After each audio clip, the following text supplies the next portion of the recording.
The Writer's Dossier podcast is a proud member of the Authors on the Air Global Radio Network. Woo! No writers were harmed in the production of this podcast.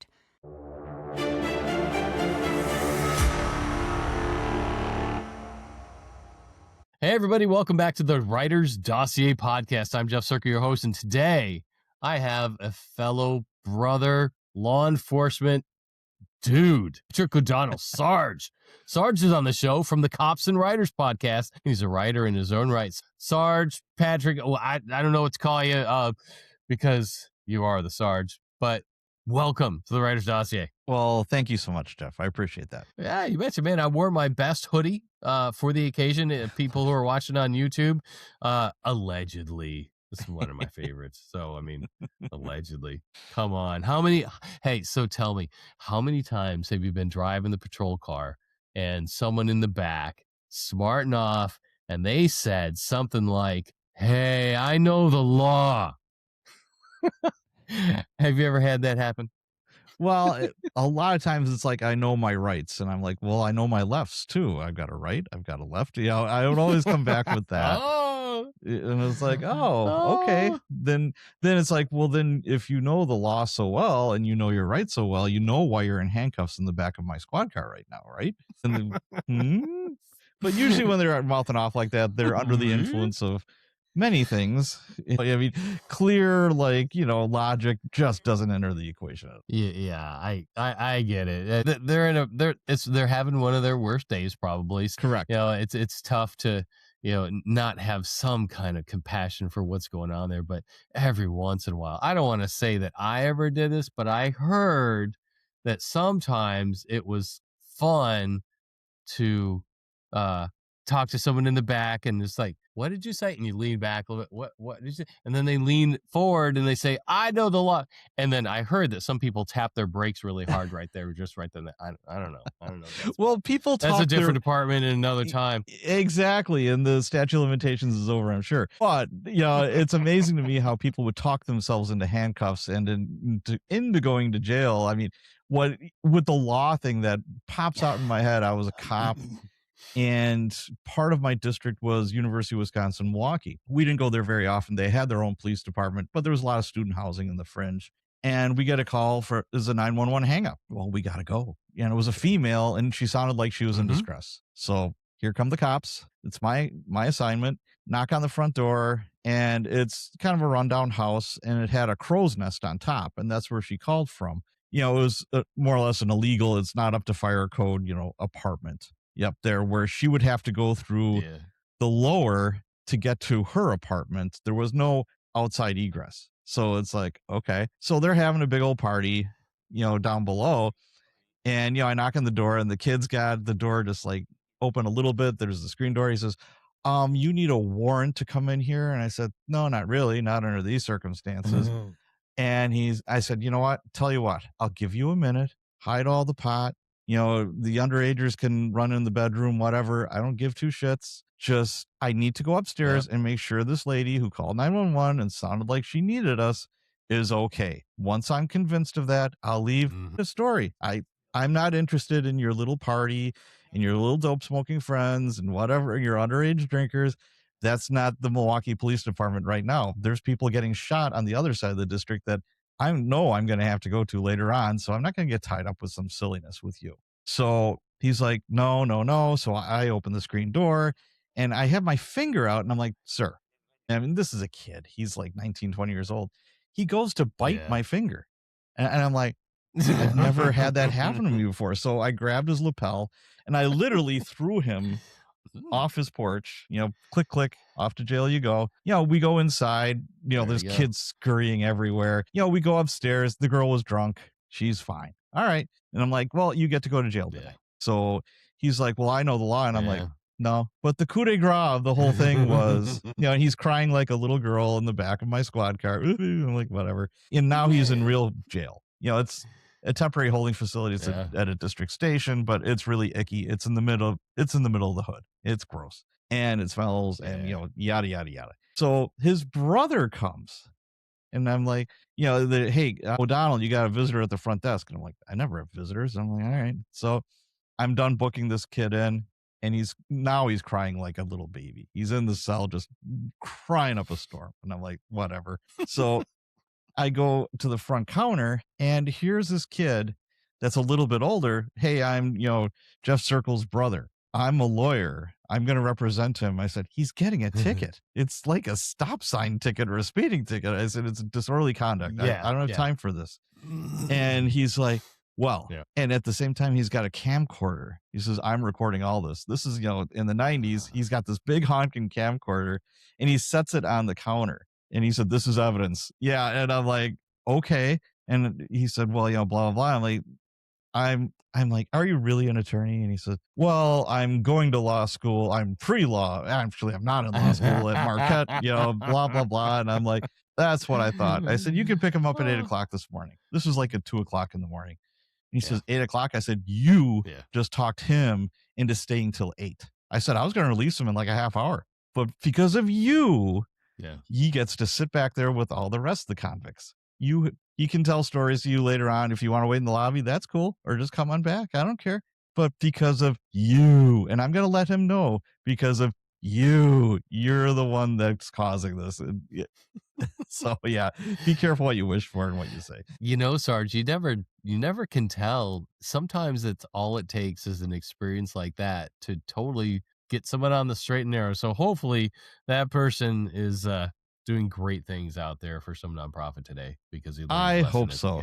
kid. He's saving little kids, or raising orphanages in third world countries. Whatever. It's good for him. I hope so. Medicine San Baudet. So okay. So hey, so folks, welcome into the Writer's Dossier podcast. We're talking to Sarge Patrick O'Donnell, 25-year Leo veteran. He's done and seen a lot of stuff, and since that career, you host a super podcast called Cops and Writers.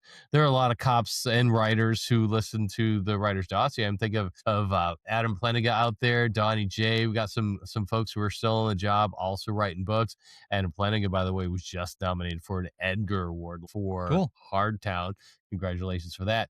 But you've written some stuff too, and I've got you did a Cops and Writers reference guide back in 2020. Anyone out there like the folks I'm talking about, get this book. If there's a cop in your story and you need to get it right, yeah, absolutely. It's on Amazon for $20. You got a cop in your story, get it right. And I've seen it done wrong. Just like the book Trigger Guard by my friend Chris Grawl, lives outside of Chicago there. If you got a pew, pew, pew in your book, get that, and get Cops and Writers to make sure that you get it right. There's a book I was reading, Patrick, a couple years ago, by a local writer here in the Toledo area, published by, legit everything, all this. I get to page 2, and the female detective pulled back the hammer on her Glock. Yeah, absolutely. Yeah. I couldn't get past it. I'm like, if you don't know that cop Glocks don't have a hammer that you pull back with your thumb, how can I trust you that you're gonna get the detective story right? So get the story right, folks. Get Cops and Writers.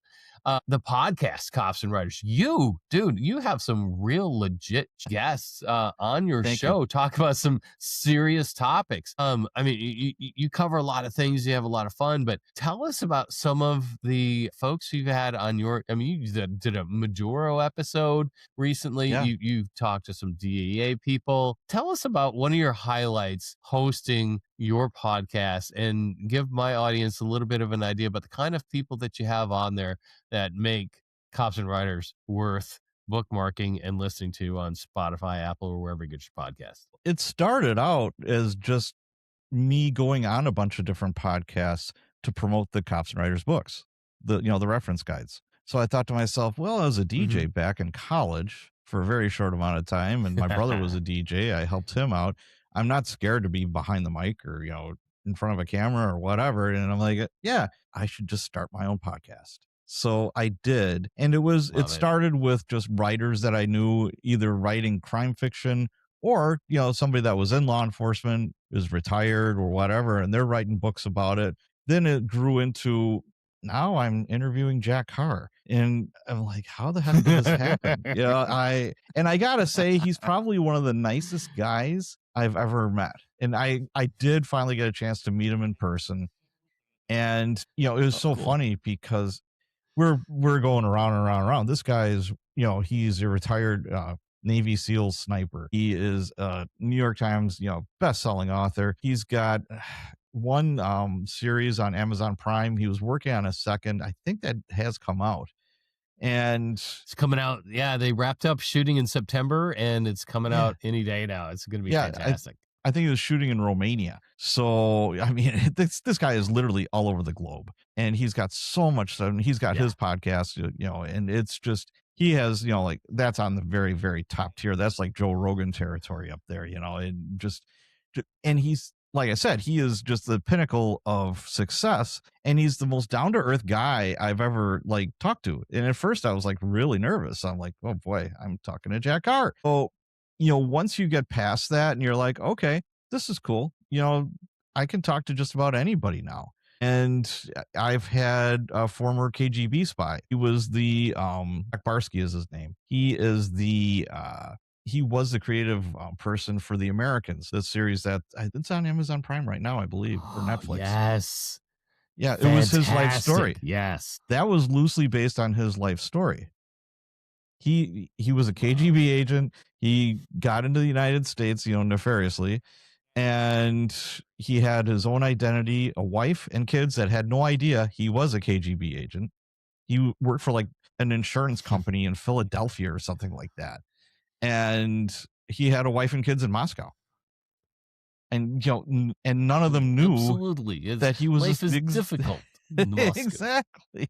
So I'm like, wow, this is a really cool story. So I've had a few convicted felons on the show as well that or spies or you know whatever. If they've got a good story to tell, I'm all ears. But you know, then I had the flip side of the coin. I had a CIA operative who spent his life, you know, and he's such a badass. His name is Rick Prado. He wrote the book Shadow Warrior, and it's his life story. He grew up he was born in Cuba, and his right when Castro was taking over and overthrowing Batista, he was a little kid. He was like 5, 6 years old, and the Communist Party, you know, overtook Cuba, and everybody had to take IQ tests. And little Enrique here scored off the charts. So his uncle, who was a communist but still his uncle, blood, said, "Hey," went to his mom and dad, says, "Hey, little Enrique here, he's going to Moscow, and you have nothing to say about it. He's going for training."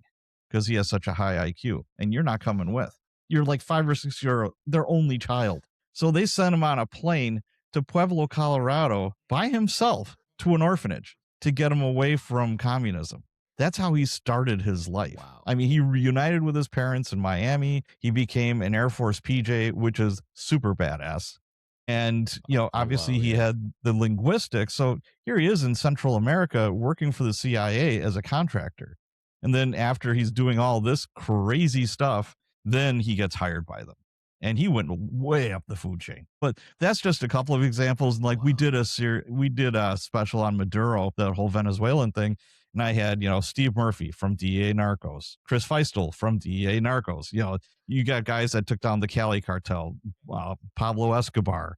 And then West Tabor, he was a DEA agent that was in Venezuela for 3 years, like undercover. So he was like embedded in there. So he knows what he's talking about. You know, so all the BS that you see on the news and whatever, I'm like, well, I'm just going to go right to the front of the line here and talk to guys that actually did the job. So that's what I do. That is so cool.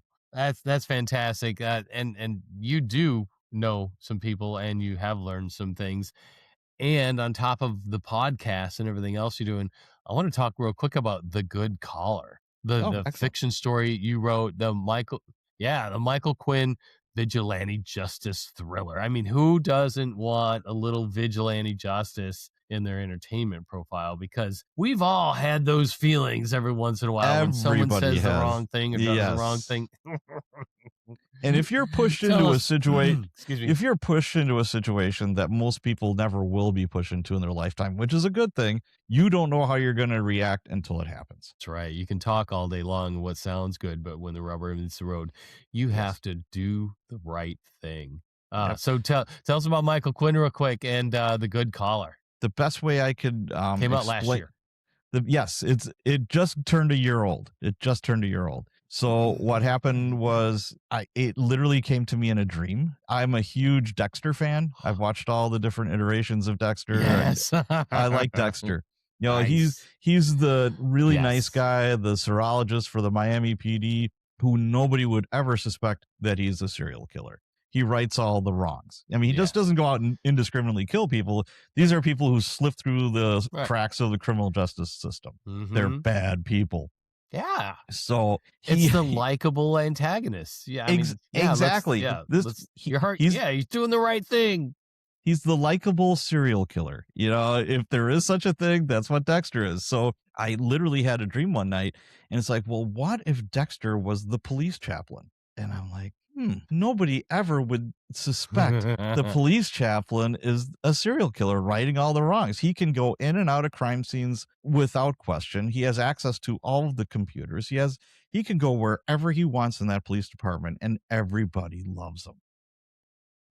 So, and everyone's going to talk to him. Yes, absolutely. So the best way I can describe the book is if Dexter, John Wick, and Death Wish got together, had a baby, that's the good collar. If you remember Death Wish, it's an old Charles Bronson. The Equalizer. Yes, exactly. Yes. Bronson, yep. Yeah. And actually, Bruce Willis did a version of it too. Yeah, Bruce Willis did a version where he was an ER doc in Chicago, and his wife and daughter, like, one dies, the other one is like brutalized. So he wants revenge. So of course he finds a gun on some sluggo that comes into the ER. So now all of a sudden he's like empowered, and he gets a line on who did this to his, to his wife and daughter. And of course, they slip through the cracks of the criminal justice system. So now he turns into like Dirty Harry. It's pretty cool to watch. Oh man, that is double deep in the IMDb, but I love it. You can't beat a good Bruce Willis film. Man, that's awesome. All right. You've got Cops and Writers. You've got The Good Collar. You've got your reference book. Folks, there's a lot to learn here from Patrick O'Donnell. Definitely go to his website, check him out, get the podcast wherever you listen to podcasts. Get a little current events out there going from someone who really knows, has 25 years of experience doing this. And come on, he was a college DJ. Come on, he's perfect for this. Hey, what else have you got? What else have you got going on? You got anything on the horizon here, Sarge? What you got? Yes, as a matter of fact, I do. I've done some television appearances. I'd like to do more of that. Obviously, I've been on British TV narrating some true crime stuff. I've been on American TV narrating some true crime stuff, kind of breaking down cases, for the people watching. And I'd love to do more of that. I've done some local stuff too for you authors out there that are listening / watching. I tell you what, don't underestimate the power of your local community as far as do some book signings, even if you have one book. I mean, I've got 10 books that I've published. Yeah. So, I mean, I've got a pretty decent catalog, and it looks impressive, when it's on a table, and I don't bring all of them, but do some book signings. People like to hook up with that. I do a lot of my writing either in a library, in the basement, or at a coffee shop, and people get to know you in the coffee shop. I did a couple of book signings there. Now I have a little bookstore in the coffee shop. You build a relationship with the owners, and it's like now all of a sudden I'm selling books at the coffee shop, and luckily the coffee shop is right on a beach, on a lake. So guess what? In the summertime, what do people like to do when they're outside hanging out at the beach? They like to read. So go check out the shops. That's right. So I'm doing that. I started writing the sequel to The Good Collar, and then I had an itch that I had to scratch. So I started a new series, and it's called Police Stories, and it's going to be probably about 3 or 4 books, at least. This one is Police Stories, The Rookie Years, True Crime Chaos, and My Life as a Big City Cop. They're all true stories of what's happened to me, and I'm about 95% done with the rough draft of the first one. Fantastic. Man, next thing you're going to be hanging out with Joe Kenda and breaking down some case files. And I had Joe on my show. Selling your books together, going on tour. I had Joe Kenda on my show. Awesome. He is one of the nicest guys you will ever meet. He was awesome. Yeah. Yeah, no, that's awesome, folks. Definitely get on the Cops and Writers bandwagon. Grab that podcast. Just scroll through, find something. You're going to be listening for hours. Don't let that bother you. Grab the books. Get to know Patrick O'Donnell here at the Writers Dossier. What's the best way to get in touch with you, man? What you got? Social media, website. What's your favorite? What's the best one to reach out to you at? Yes. I am primarily on Facebook. Everything. Anywhere. Yes, exactly. Facebook, my Cops and Writers Facebook group. I vet that, so you have to answer a couple questions. I let you in as long as you're not a robot. We're good to go. I'm on Facebook, Instagram. Those are my top two. I'm also on Twitter X. I'm also on LinkedIn. I'm also on LinkedIn. And TikTok. LinkedIn, and if you want to email me, Sarge copsandwriters.com, or my website is copsandwriters.com, all one, all together. Copsandwriters.com, folks. That's the website you want to go to. You want to follow the Cops and Writers. Get into that group too. Prove you're not a robot, and join the conversation with the podcast. Sarge, thanks so much for joining us. Thanks for being on the Writers Dossier. Thanks for everything you do and that you've done in the past as well. Love to meet up with you again sometime. Thanks so much for coming on. Thank you so much, Jeff. You bet. Bye, everybody. The Writer's Dossier is brought to you by Myopic Duplicity, a crime thriller anthology from Leonardo Audio that asks, do the ends ever justify the means? Get just a few stories in and you'll find out that sometimes the clearest vision hides the darkest lies. Myopic Duplicity is available now with hair-raising stories from award-winning author Rob Hart, Edgar winner Aaron Flanagan, Georgia Writer of the Year Christopher Swan, two-time Derringer winner C.W. Blackwell, and the amazing Matt Phillips, Mindy Carlson, C.B. Bernard, Wes Brown, Eric Beatner, Ash Clifton, Libby Cudmore, Victor Deonda, Terrence McCauley, M.E. Proctor, C. Matthew Smith, and Tony Wirt. Get Myopic Duplicity from LeonardoAudio.com or at thewritersdossier.com and find out for yourself. Do the ends ever justify the means? The Dossier Podcast is a production of The Idea Academy.